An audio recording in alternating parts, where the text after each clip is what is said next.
Hi guys, welcome back. Missed you guys. I know it's been a while, but I had a few jobs.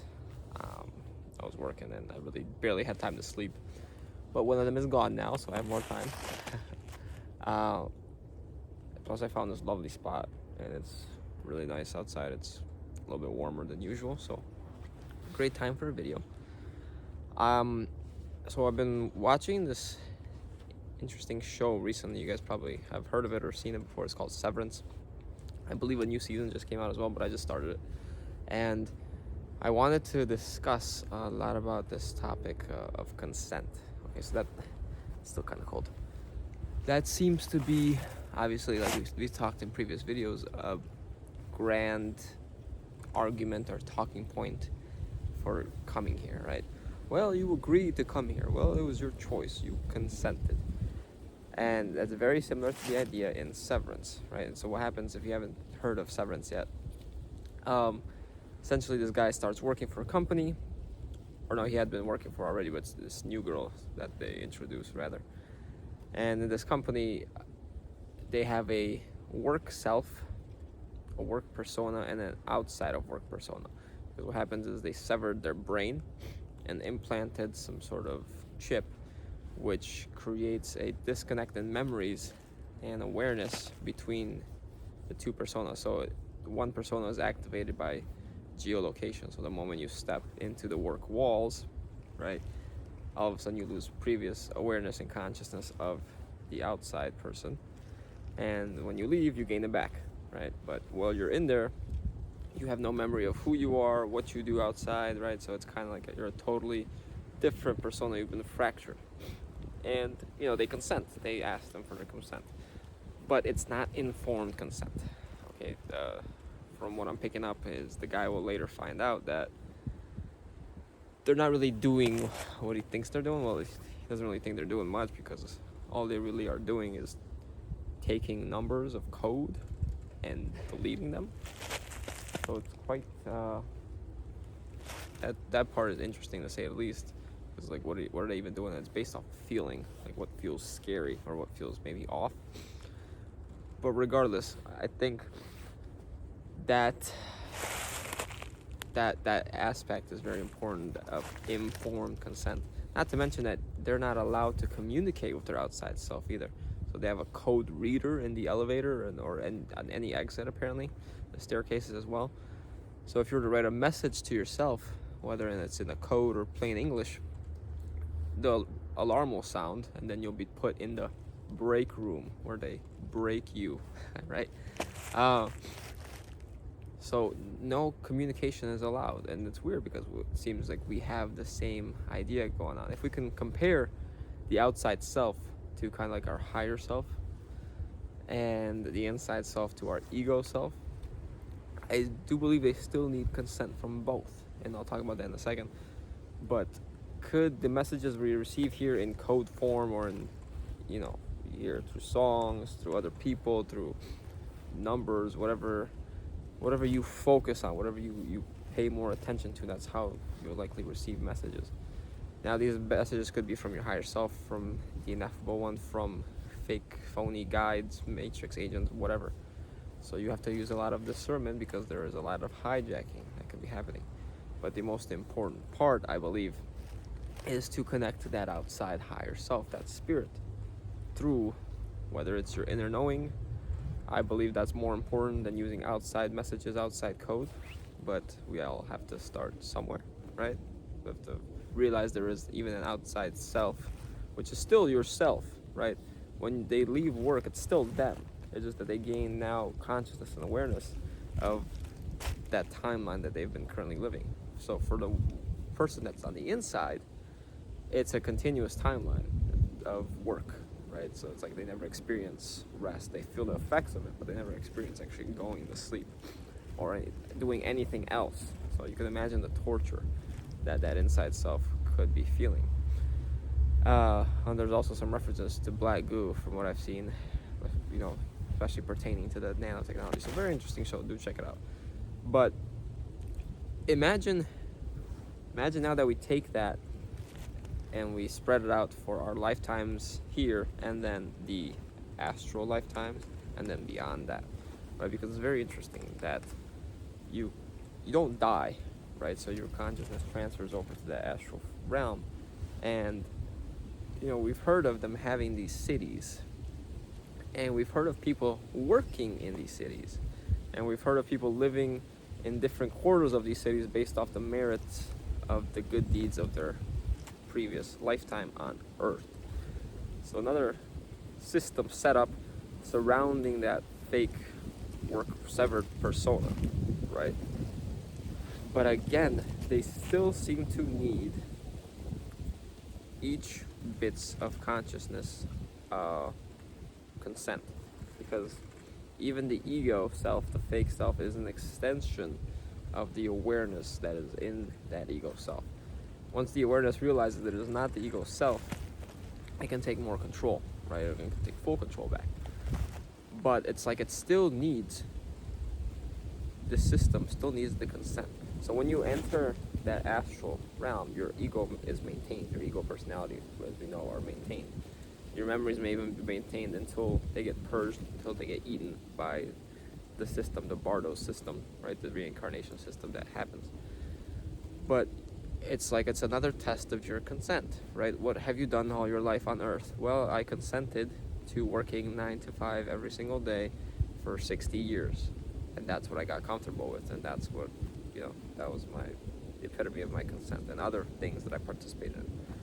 Well, in order to not scare you, is what they tell you, we've designed these cities, which really could be a projection of your own ego subconscious, because that's what you feel comfortable in. And now you're going to go to work again. So imagine thinking you're about to retire, and you do retire on Earth. You die, and you're like, oh, I'm about to go to heaven. No, you got to work.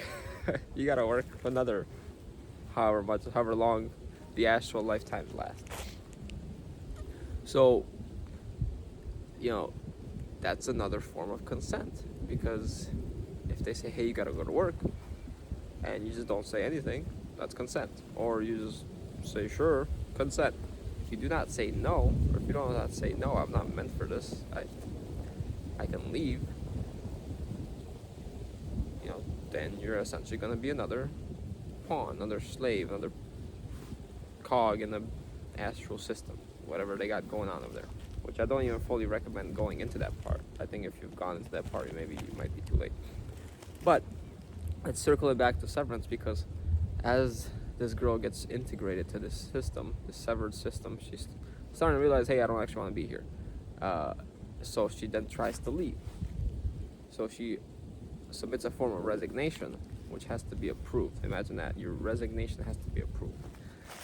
But apparently it gets denied. And I wasn't clear on whether it was the outside self denying, because it does show her leaving through the boundary walls of the office, gaining her true memories back, saying, oh wait, I chose to be here, and then going back. But as she's leaving, the manager is there, giving her that little push to go back. Like, oh, no, don't worry about it. It's your first time. You're still getting used to it. Go back in there.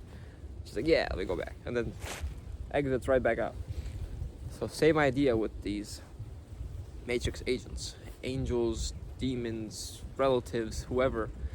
They're using those lingering effects of their energy to mimic them and get you to consent to go back in. It's consent. Consent. We sent you a con. I don't know. Maybe that's probably a stretch, but they need you to agree, right? So he gets her to go back in, and each time she goes back in, she forgets that she was her outside self and talked to the guy, so she has no memory of being convinced. So imagine if we can regain those memories. Wait, who the frick convinced me to come back? Did I make this choice by myself? And as we study this more and more, we realize there are these agents that essentially push us, right? It's like they give you that motivation, that sales pitch, right? So that's why maybe I was led into sales, so that I can understand these manipulative tactics that they use, these coercions. And it's kind of like, oh, come on, you need to do this. You need to buy it. You absolutely need it. It's for your own benefit. Come on. And they don't actually ever provide any evidence. I know, because I've done it. It's a common sales tactic. It's all emotions. If you don't use emotions to sell, you're not going to sell. And I know I've done it. I had to do it. I needed to make sales. Appealing to people's logic did not get them sales because they always had to think about it. Normal response, but I'm not going to make any commission if people constantly need to think about it and they never buy on the spot. So in order to get people to do it on the spot, they elicit an emotional response.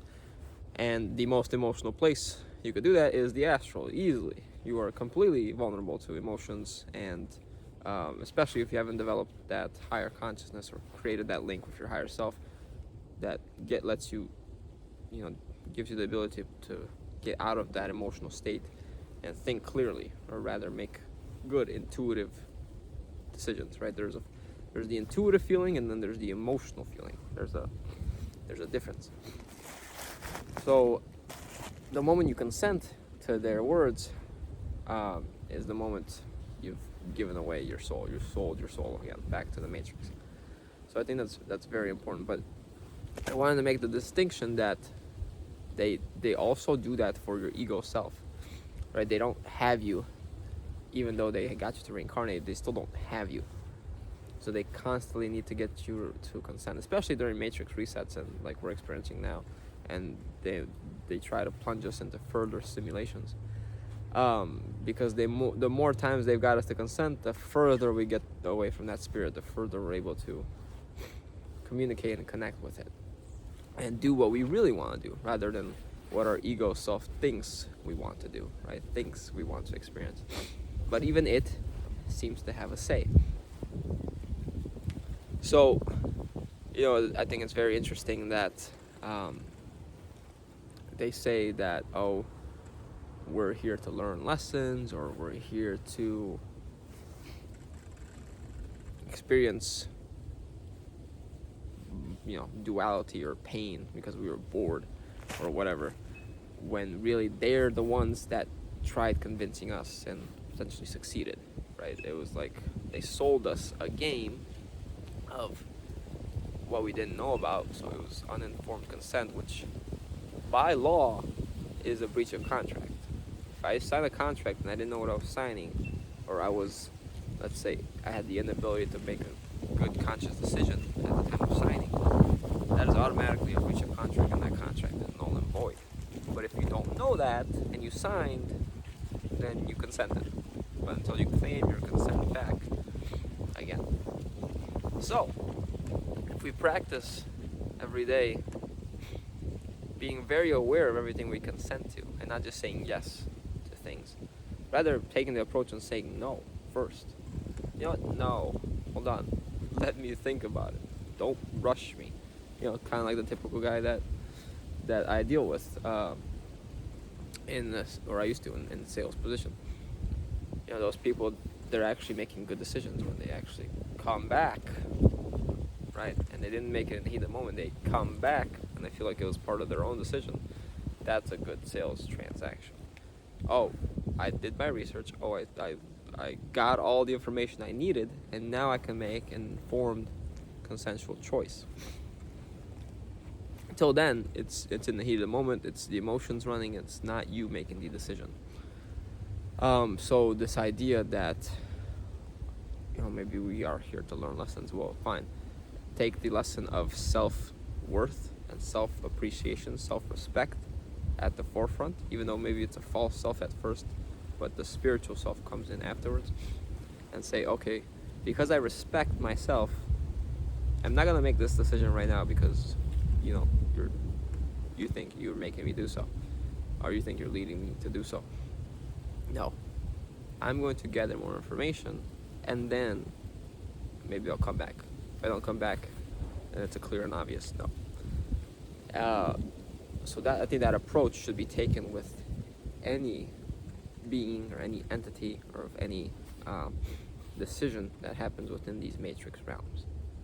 In my opinion, it is best to withdraw consent from all of their structures, all of their hierarchies, all of their systems, because then it's like you'll see what really happens, because these systems do not seem to be for our benefit, right? It's like, oh, do you consent to work for me for the rest of your life so that I can use you?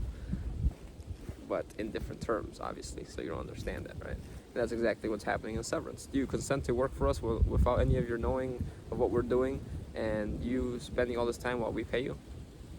Yes or no? Right? Disclosure at the bottom, but don't read the fine print. So that's mainly what I wanted to speak about, because every extension of our consciousness has some sort of consent that it played in. So if you, I wouldn't even know how to say this, but I wouldn't say go and communicate with all other aspects, but if you want to try and take that approach of withdrawing consent from all aspects of your consciousness because you're truly done with this place, try that for yourself and see what happens. Because if one withdraws consent, and that's an extension, you can ask the others to do so as well, because I do believe we've been severed throughout multiple dimensions, potentially. None of us really knowing what's going on until maybe one finally starts waking up and putting the pieces back together, and then all the other ones kind of return to the true essence. So, something to think about. Appreciate you guys watching as always. I'll try and have more videos out soon based on things that I think about and research myself and connect. So do subscribe, do like the video if you enjoyed what I said. Leave a comment, let me know what you thought, and I'll see you guys next time. Take care.